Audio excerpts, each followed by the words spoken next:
رات کے اندر آیت نمبر 2 اللہ الذی رفع السماوات بغیر عمد ترونها ثم استوى على العرش وسخر الشمس والقمر كل يجري لأجل مسمى يدبر الامر يفصل الآیات لعلكم بلقاء ربكم توقنون. یہاں پر بھی اللہ کیا کہا اللہ نے سورہ جن کے اندر وَأَنَّ الْمَسَاجِدَ لِلَّهِ فَلَا تَدْعُوا مَعَ اللَّهِ أَحَدًا. یہاں پر بھی اللہ پورا قرآن چھان ماریے آپ کو خدا نہیں مل سکتا ہے, ملے گا تو صرف اللہ ملے گا. یہ خدا میرے پیارے ساتھیوں پارسی مذہب کے اندر خدا کا تصور ہے اور ان کے اندر بھی دو خدا ہے, ایک کا نام اہرمن ہے اور ایک کا نام یزدہ ہے. لہٰذا اللہ کا جو نام ہے اور اس کے جو 99 نیم سے ہیں اس کے ذریعے اللہ کو پکارا جائے, اس کے ذریعے اللہ کا ذکر کیا جائے. تو اللہ نے اپنا نام بتایا اللہ لا الہ الا هو الحی القیوم. اللہ ہے, کون ہے؟ لا الہ, اس کے سوا کوئی بھی عبادت کے لائق نہیں, اس کے سوا کوئی بھی معبود نہیں, اس کے سوا کسی کی عبادت جائز نہیں. اللہ لا الہ الا هو الحی القیوم, صرف اسی کی عبادت کی جائے. الحی ہمیشہ زندہ رہنے والا ہے, الحی اور القیوم ہمیشہ تک رہے گا. اللہ لا الہ الا هو الحی القیوم لا تاخذہ سنۃ ولا نوم, نہ تو اس کو نیند آتی ہے, نہ تو اس کو اونگ آتی ہے اور نہ اس کو نیند آتی ہے. وہ موت سے پاک ہے, اونگ سے پاک ہے, نیند سے پاک ہے.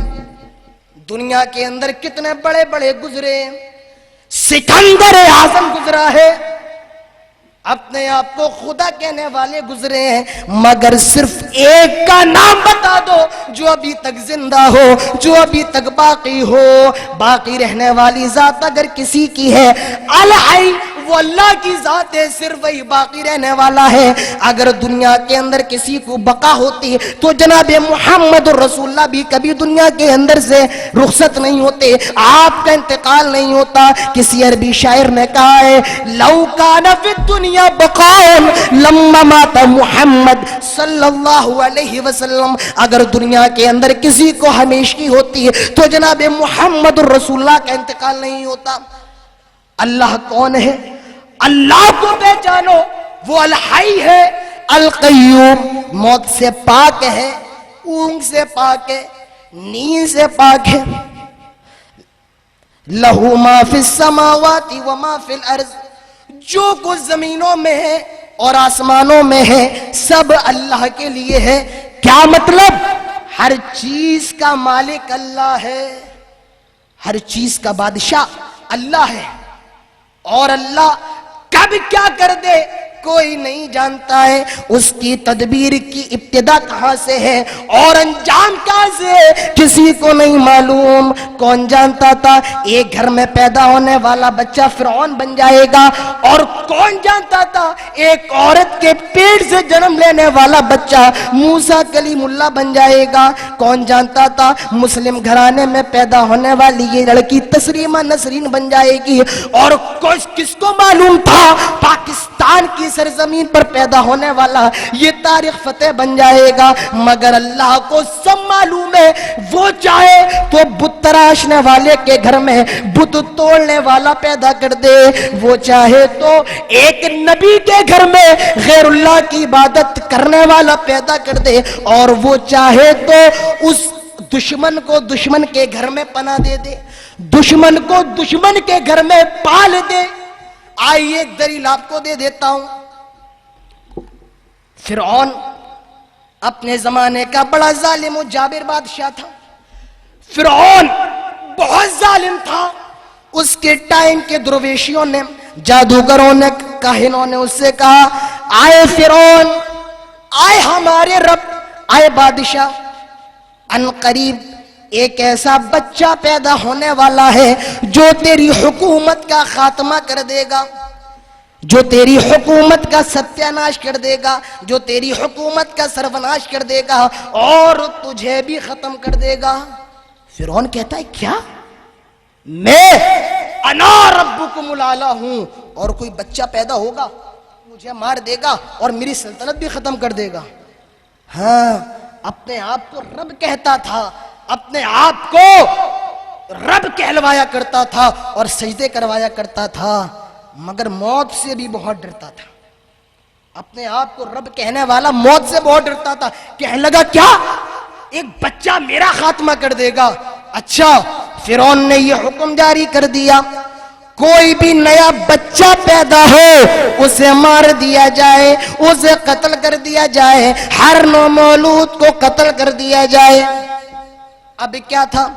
فرعون کے بستی والے، فرعون کے لوگ، فرعون کے چیلے، فرعون کے پولیس والے گاؤں گاؤں بستی بستی قریہ قریہ گھومنے لگے، اور جہاں بھی کوئی نیا بچہ پیدا ہو جاتا اسے وہیں پر قتل کر دیا جاتا، اسے وہیں پر مار دیا جاتا. جو بھی نیا بچہ پیدا ہوتا اسے قتل کر دیا جاتا، اسے مار دیا جاتا.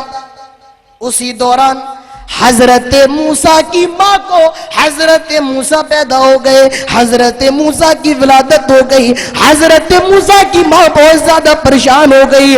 آئے اللہ، میرے گھر میں تو بچہ ہوا ہے اور فرعون کا حکم ہے جو بھی نیا بچہ پیدا ہو اسے مار دیا جائے. آئے اللہ، میں کیا کروں؟ میں اپنے بیٹے کا کیا کروں؟ اگر فرعون کو پتہ چل گیا تو وہ اسے بھی قتل کروا دیں گے، میرے بچے کو مروا دیں گے. کیا کروں؟ اللہ کا حکم آتا ہے، آئے موسیٰ کی ماں اپنے بیٹے کو ایک صندوق میں پیک کر دو اور جو دریا ہے اس دریا کے حوالے کر دو، اسے دریا میں ڈال دو. اپنے بچے کو صندوق میں پیک کر کے دریا میں ڈال دو، دریا کے حوالے کر دو. حضرت موسیٰ کی ماں نے ایسا ہی کیا، ایسا ہی کیا اور اس دریا میں ڈال دیا. وہ دریا فرعون کے محل کے پیچھے سے گزرتا تھا. فرعون کی بیوی حضرت آسیہ نے اس باکس کو دیکھا، اس پیٹی کو دیکھا، اپنی نوکرانیوں کو حکم دیا وہ باکس لے کر آؤ. باکس لایا گیا، وہ ڈبہ لایا گیا اور جب اس کو کھولا گیا تو ایک بڑا خوبصورت بچہ نکلا. فرعون کو پتا چلا اس کے گھر میں ایک بچہ نکلا ہے. دوڑا دوڑا آیا، کہنے لگا اسے بھی قتل کر دو، اسے بھی مار دو، اسے زندہ نہ چھوڑو، اسے بھی قتل کر دو. حضرت آسیہ کہتی ہیں آئے فرعون یہ کیا کہہ رہے؟ دیکھو دیکھو کتنا خوبصورت بچہ ہے، چلو ہم اس کو پال لیتے ہیں، اس کی پرورش کر لیتے ہیں، یہ میرے بڑھاپے کا سہارا، تمہارے بڑھاپے کا سہارا بنے گا، چلو ہم اس کی پرورش کر لیتے ہیں. ایک بات اور بتا دوں، فرعون جو اپنے آپ کو انا ربکم الاعلی کہتا تھا اس کا کوئی بچہ نہیں تھا، بے اولاد تھا فرعون. تبھی حضرت آسیہ نے کہا اسے پال لیتے ہیں، آپ کی بڑھاپے کی لاٹھی بن جائے گا، میرے دل کا سرور بن جائے گا. کہنے کا مطلب یہ ہے کہ اللہ چاہے تو حضرت موسیٰ کو انہی کے دشمن فرعون کے گھر میں پناہ دے دے. یہ اللہ ہی ہے میرے پیارے ساتھیوں. اللہ کو پہچانیے کہ اللہ کسے کہتے ہیں، اللہ کا تعارف کیا ہے، اللہ کا انٹروڈکشن کیا ہے. کیا کہا اللہ نے قرآن کے اندر؟ قل هو اللہ احد اللہ الصمد لم یلد ولم یولد ولم یکن له کفوا احد. آئے نبی کہہ دو اللہ ایک ہے. قل هو اللہ احد، ایک ہے اللہ، ایک ہے. اللہ الصمد، وہ بے نیاز ہے. آپ دنیا کا کوئی بھی مذہب لے لیں، کوئی بھی دھرم لے لیں، ان میں ایک خدا کی پوجا نہیں کی جاتی ہے. آپ کسی بھی مذہب کو لے لیں، ہندو مذہب میں بھی ایک خدا کا تصور نہیں ہے، عیسائیوں کی یہاں بھی ایک خدا کا تصور نہیں ہے، اور پارسیوں کی یہاں بھی ایک خدا کا تصور نہیں ہے. قل هو اللہ احد، ایک رب ہے، ایک اللہ ہے. کوئی نبی کہہ دو اللہ ایک ہے اور وہ بے نیاز ہے. لم یلد ولم یولد، نہ تو اس کو کسی نے جنا ہے اور نہ اس نے کسی کو جنا ہے، نہ وہ کسی کی اولاد ہے، نہ اس کی کوئی اولاد ہے. لم یلد ولم یولد، وہ کسی کا باپ نہیں اور وہ کسی کا بیٹا نہیں ہے، نہ تو اس نے کسی کو پیدا کیا ہے اور نہ وہ کسی سے پیدا ہوا ہے. یہ اللہ ہے، نہ کسی سے جنا گیا ہے اور نہ اس نے کسی کو جنا ہے. آج آپ کبھی روڈ پر گزریے، تو بہت سے لوگ ہوتے ہیں ان کی دکانوں پر یا ٹیکسیوں پر یا گاڑیوں پر آپ کو یہ لکھا ہوا ملے گا جو رام ہے وہ رحیم ہے، جو رام ہے وہی رحیم ہے۔ سوال ہی پیدا نہیں ہوتا ہے جو رام ہے وہ رحیم نہیں ہو سکتا ہے، اور جو رحیم ہے وہ رام نہیں ہو سکتا ہے۔ جو رام ہے وہ رحیم نہیں، کیونکہ رام کی پیدائش ہو رہی ہے، رام کا کوئی نہ کوئی باپ ہے، اور اللہ کون ہے؟ رحیم کون ہے؟ لم یلد ولم یولد، نہ اس نے کسی کو پیدا کیا ہے اور نہ وہ کسی سے پیدا ہوا ہے، اللہ وہ ہے۔ آج کچھ لوگ اللہ کو بھگوان بھی کہہ دیتے ہیں، ہمارا تو بھگوان وہ ہے، لہٰذا اللہ کے لیے بھگوان کا لفظ بھی صحیح نہیں ہے۔ اور ایک نکتہ اور بہت باریک پوائنٹ آپ کو میں بتاتا چلوں، دنیا کے اندر جتنے بھی لوگ ہیں، جتنے بھی کسی بھی مذہب کے ماننے والے ہو، کسی بھی دھرم کے ماننے والے ہو، ایران کا ہو، سوڈان کا ہو، ہندوستان کا ہو، نیپال کا ہو، جتنے بھی ہیں سب بھگوان ہیں، سب بھگوان ہیں جتنے بھی ہیں۔ اب آپ کہیں گے سب بھگوان کیسے ہیں؟ اگر معنی کے لحاظ سے دیکھا جائے، بھگوان کا جو معنی ہوتا ہے اس لحاظ سے دیکھا جائے تو دنیا کے اندر ہر پیدا ہونے والا انسان بھگوان ہے، کیونکہ ہندی کے اندر آپ ڈکشنریاں بھی کھول کر دیکھ لیں، بھگ کے معنی ہوتا ہے شرمگاہ۔ عورت کی جو شرمگاہ ہوتی ہے اسے ہندی کے اندر بھگ کہا جاتا ہے۔ بھگ کے معنی شرمگاہ اور وان کے معنی والا، یعنی کہ شرمگاہ والا۔ اور دنیا کا ہر انسان پیدا ہونے کی اس کی جگہ وہی ہے، اسی لیے ہر انسان اس دنیا کے اندر بھگوان ہے، کیونکہ ہر انسان دنیا کے اندر بھگوان ہے، وہ شرمگاہ سے ہی پیدا ہوا ہے۔ تو اللہ کون ہے؟ لم یلد ولم یولد، نہ تو اس نے کسی کو پیدا کیا ہے نہ وہ کسی سے پیدا ہوا ہے۔ وَلَمْ يَكُنْ لَهُ كُفُوًا أَحَدٌ، اور وہ ہر چیز میں یکتا ہے، اکیلا ہے۔ مگر آج معاملات بہت زیادہ خراب ہیں۔ آج حالات دیکھیں میرے پیارے ساتھیوں، آج ہم نے اللہ کو پہچانا ہی نہیں ہے، آج ہم نے اللہ کو جانا ہی نہیں ہے۔ ہم تو غیروں کے آستانوں پر جا رہے ہیں، ہم تو غیروں کے دروازوں پر جا رہے ہیں، اور وہ اپنی بگڑی بنوا رہے ہیں، وہ اپنی مصیبتیں دور کر رہے ہیں۔ میرا رب کہتا ہے ادعونی استجب لکم، آئے میرے بندو تم مجھے پکارو، ادعونی استجب لکم، آئے میرے بندو تم مجھ سے مانگو، میں تمہاری پکار کو قبول کروں گا، تم مجھ سے جو مانگتے ہو میں تم کو دوں گا۔ وَإِذَا سَأَلَكَ عِبَادِي عَنِّي فَإِنِّي قَرِيبٌ اجیب دعوت الداعی اذا دعان فلیستجیبوا لی ولیؤمنوا بی لعلہم یرشدون۔ آئے میرے بندو تم مجھے پکارو، مجھ سے مانگ کر دیکھو، میں تمہاری پکار کو قبول کروں گا۔ میرے پیارے ساتھیوں، مگر آج ہم اللہ سے نہیں مانگ رہے ہیں، ہم تو غیروں کے دروازوں پر جا کر اور غیروں کی مزاروں پر جا کر ان سے حاجت روائی اور مشکل کشائی کروا رہے ہیں۔ اور کن سے مانگ رہے ہیں؟ قرآن کہتا ہے اِنَّكَ لَا تُسْمِعُ الْمَوْتَ وَلَا تُسْمِعُ ثُمَّ الدُّعَاءَ، تم مردوں کو نہیں سنا سکتے ہو اور تم بہروں کو نہیں سنا سکتے ہو۔ کیا مطلب؟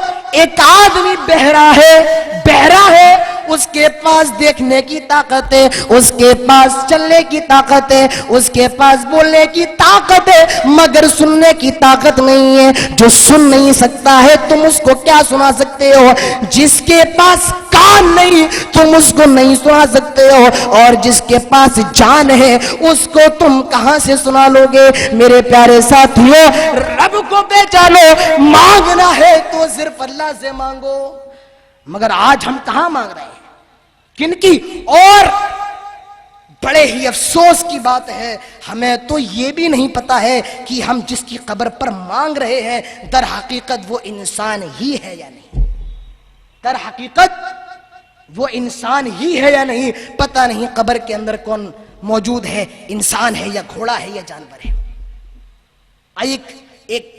ایک لطیفہ آپ کو سناتا ہوں جو آپ کو مجبور کرے گا فکر، تفکر، اور آپ کو مجبور کرے گا سوچنے پر، آپ کو مجبور کرے گا تفکر پر کہ آج ہم کہاں جا رہے ہیں.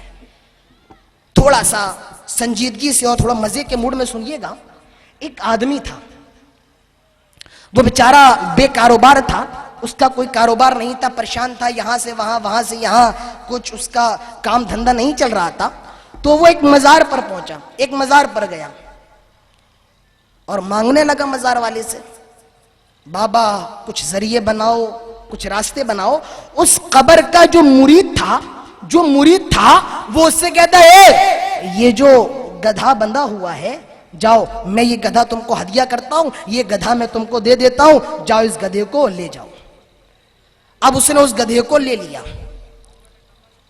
اب سامان اس کی پیٹھ پر لاد کر کبھی اس بستی سے اس بستی، اس شہر سے اس شہر، تو تھوڑے بہت پیسے وغیرہ اس کے پاس آنے لگے اور روزی روٹی اس کی چلنے لگی.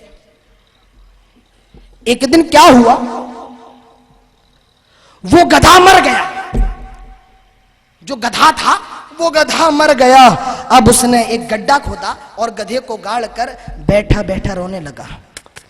تم تھے تو کام دھندا چلتا تھا، اب بتاؤ مجھے کس کے بھروسے چھوڑ کر چلے گئے. رو رہا تھا، آنسو بہا رہا تھا غم میں. کچھ لوگوں کا گزر اس کے پاس سے ہوا، دیکھا ہاں یہ قبر کے پاس بیٹھ کر رو رہا ہے، لگتا ہے کوئی بہت بڑے بابا جی قبر کے اندر ہے، بہت بڑے بابا جی قبر کے اندر ہے. اب لوگ بھی چڑھاوے، پیسہ، سونا چاندی ہار، اور جو گدھے والا تھا وہ بیٹھا بیٹھا بڑا خوش ہے. تو بڑا اچھا، وہ گدھا مر گیا، پیسے آ رہے ہیں، بڑا اچھا ہوا، بہت امیر ہو گیا، پیسے والا ہو گیا. اب وہاں پر گیا پہلی مزار پر جہاں سے گدھا ملا تھا، پہلی مزار پر جہاں سے گدھا اس کو ملاتا گیا تو اسی مرید سے ملاقات ہوئی. مرید کہا اور بھائی سب صحیح چل رہا ہے؟ کہا ہاں یار، کیا گدھا آپ نے دیا، کمال کر دیا، مزہ آ گیا، اس گدھے نے مجھے راتوں رات امیر بنا دیا. وہ مجاور کہتا ہے تو جس کی قبر پر مانگنے آیا تھا وہ اس کا باپ تھا. سمجھے؟ یہ چیزیں ہمیں مجبور کرتی ہیں سوچنے پر. میرے پیارے ساتھیوں، ہم مانگ کس سے رہے ہیں، ہم طلب کس سے کر رہے ہیں؟ بیٹا لینا ہے تو وہاں جاؤ، بیٹی لینا ہے تو یہاں جاؤ. اللہ کہتا ہے یاؤ، میں چاہوں جسے بیٹی دے دوں، یہاں لمن یشاء ذکور، اور جسے چاہے بیٹا دوں، اور جسے چاہے دونوں دوں، اور جسے چاہے کچھ بھی نہ دوں. حضرت یعقوب کے 12 بیٹے مگر ایک بھی بیٹی نہیں. اتنے جلیل القدر پیغمبر ہے، اگر اللہ نے یہ اختیار دیا ہوتا تو خود اپنے لیے ایک بیٹی پیدا کر سکتے تھے، لیکن وہ بھی اتنے کمزور ہیں، 12 بیٹے ہونے کے باوجود ایک بیٹی پیدا نہ کر سکے. حضرت شعیب کی بیٹیاں ہی بیٹیاں، ایک بیٹا نہیں. اتنے بڑے پیغمبر ہیں، چاہتے اگر اللہ نے اختیار دیا ہوتا تو بیٹا پیدا کر سکتے تھے، مگر وہ بھی رب کی ذات کے مستحق ہیں. اور ہمارے نبی جناب محمد رسول اللہ صلی اللہ علیہ وسلم کو اللہ نے بیٹے سے بھی نوازا ہے، بیٹی سے بھی نوازا ہے. اور اللہ نے حضرت عیسیٰ علیہ السلام کو آسمان پر اٹھا لیا، نہ تو بیٹا دیا نہ بیٹی دی. تو اللہ جسے چاہے بیٹا دے، جسے چاہے بیٹی دے، اور جسے چاہے کچھ نہ دے، جسے چاہے دونوں دے. میرے نبی کو بیٹا بھی دیا، بیٹی بھی دی. اب کچھ لوگ یہ کہہ سکتے ہیں کہ میرے نبی مختار کل تھے، تبھی تو اللہ نے آپ کو بیٹا بھی دیا، آپ کو بیٹی بھی دی. اسی لیے اللہ نے جناب محمد رسول اللہ صلی اللہ علیہ وسلم کے کسی بھی بیٹے کو دنیا کے اندر زندہ نہیں رکھا. 1 سال اور 1.5 سال کے بعد سب کا انتقال ہوتا جاتا. تو اللہ کون ہے میرے پیارے ساتھیوں؟ اللہ کو پہچانیے. بس اللہ کون ہے، اللہ کو پہچانیے. اور ایک آخری چیز آپ کے سامنے بیان کر دوں، جو اللہ کو پہچان جاتا ہے، جو اللہ کو مان لیتا ہے دل سے، پھر دنیا کی کوئی بھی طاقت اس کے سامنے ہو کچھ نہیں بگاڑ سکتی ہے. پھر کوئی بھی کتنا مجبور کرے مگر وہ شخص اس پر مجبور نہیں ہو سکتا ہے. آئیے ایک مثال اور ایک واقعہ آپ کے سامنے رکھتا ہوں. ایک خاتون کا، ایک عورت کا جب اس کے اندر ایمان ہوتا ہے تو پھر اس کا انداز کیا ہوتا ہے. ایک صحابیہ ہے حضرت ام سلیم رضی اللہ تعالی عنہا. جب آپ حدیث کی کتاب پڑھیں گے تو اس میں ایک نام بار بار آپ کے سامنے آئے گا، حضرت انس بن مالک رضی اللہ عنہ. یہ ان کی ماں ہے حضرت ام سلیم رضی اللہ تعالی عنہ، ان کی شادی ایک کافر سے ہوئی، مالک بن نظر نام کے ایک آدمی سے ہوتی ہے۔ وہ کسی سفر پر گیا ہوا تھا، انہوں نے اسلام قبول کر لیا، یہ مسلمان ہو گئی۔ جب مالک بن نظر سفر سے واپس آیا، اس کو پتہ لگا، کہنے لگا ام سلیم میری بیوی، میں نے سنا ہے تم مسلمان ہو گئی ہو، تم نے اسلام قبول کر لیا ہے؟ کہا ہاں میں نے محمد کا کلمہ پڑھ لیا ہے، میں اسلام لا چکی ہوں۔ مالک بن نظر کہتا ہے تو بددین ہو گئی ہے، تو بے دین ہو گئی ہے، تو نے غلط دین کو اختیار کر لیا ہے۔ ایک بچہ پیدا ہوا، اس کا نام رکھا انس۔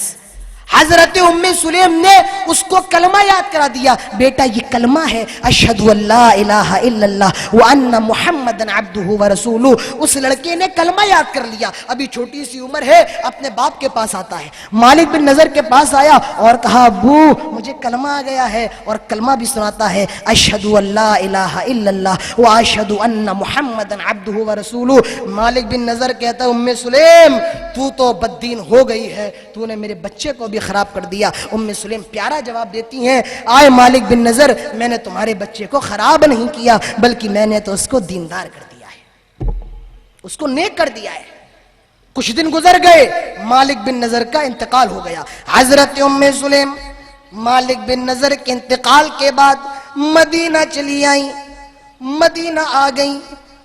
مدینہ کے رئیس آدمی، یا یوں کہہ لو آج کے ٹائم سے مدینے کے کروڑ پتی آدمی ابو طلحہ حضرت ام سلیم کو نکاح کا پیغام بھیجتے ہیں، حضرت ام سلیم کو شادی کا پیغام بھیجتے ہیں، آئے ام سلیم میں تم سے نکاح کرنا چاہتا ہوں، آئے ام سلیم میں تم سے شادی کرنا چاہتا ہوں، آئے ام سلیم میں تم سے نکاح کا خواہش مند ہوں۔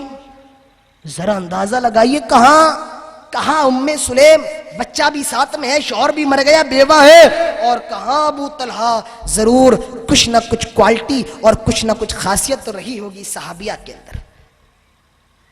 اور حضرت ام سلیم کو چاہیے بھی یہ تھا کہ جیسے ہی پیغام نکاح آتا فوراً قبول کر لیتی، کیونکہ پریشانیاں بہت زیادہ ہیں، شوہر بھی مر گیا، بیٹا بھی ساتھ میں ہے، اس کی بھی پرورش کرنا ہے۔ حضرت ام سلیم کو فوراً اس سے شادی کر لینا چاہیے تھا، مگر جانتے ہو حضرت ام سلیم نے کیا جواب دیا؟ حضرت ام سلیم کہتی ہیں، آئے ابو طلحہ یہ آپ نے سوچ بھی کیسے لیا میں آپ سے شادی کر لوں گی؟ آئے ابو طلحہ یہ آپ نے سوچ بھی کیسے لیا میں آپ سے نکاح کر لوں گی؟ آئے ابو طلحہ میں ایک اللہ کو ماننے والی ہوں اور تم کئی خداؤں کی پوجا کرنے والے ہو، میری پیشانی صرف ایک اللہ کے سامنے جھکتی ہے اور تم کئی خداؤں کی پوجا کرتے ہو، کئی بتوں کی عبادت کرتے ہو، لہٰذا میں تم سے شادی نہیں کر سکتی ہوں، میں تم سے نکاح نہیں کر سکتی ہوں۔ جس کے اندر بھی توحید آ جاتی ہے اور اللہ کو پہچان جاتا ہے، پھر کوئی بھی چیز ہو اگر وہ رب کے اور محمد رسول اللہ کے دین کے خلاف ہے تو وہ اس پر عمل نہیں کرتا ہے۔ میرے پیارے ساتھیوں، اب وقت کی نزاکت ایسی ہے، مجھے صرف آدھا گھنٹہ ملا اور میں نے 5 منٹ زیادہ کر دیے، میں معذرت چاہتا ہوں ناظم جلسہ سے، اور اخیر میں مبارکباد دینا چاہتا ہوں اپنے دل کے اندر سے کہ آج حالات آپ دیکھیں کیا ہے، مسلمان گناہوں کے اندر خرافات کے اندر ملوث ہے، لیکن اس گاؤں کے یعنی کہ شاہپور مغلانی کے باشندوں نے، یہاں کے نوجوانوں نے اس دینی کانفرنس کا انعقاد کیا، اس دینی جلسے کا انعقاد کیا، میں ان کو مبارکباد دینا چاہتا ہوں اور اللہ سے دعا کرنا چاہتا ہوں، اے الہ العالمین تو ہم سب کی کوششوں کو قبول فرما، اے الہ العالمین تو ہمارے آنے کو قبول فرما، اے الہ العالمین ہم سب کو تو جب تک زندہ رکھ توحید پر، اسلام پر، اور جب ہمارا خاتمہ ہو تو ایمان پر۔ وما علینا الا البلاغ واخر دعوانا ان الحمد للہ رب العالمین، والسلام علیکم ورحمۃ اللہ وبرکاتہ۔ جزاکم اللہ خیر۔ یہ تھے اٹاوا سے تشریف لائے ہوئے نوجوان عالم مولانا عادل ریاضی صاحب۔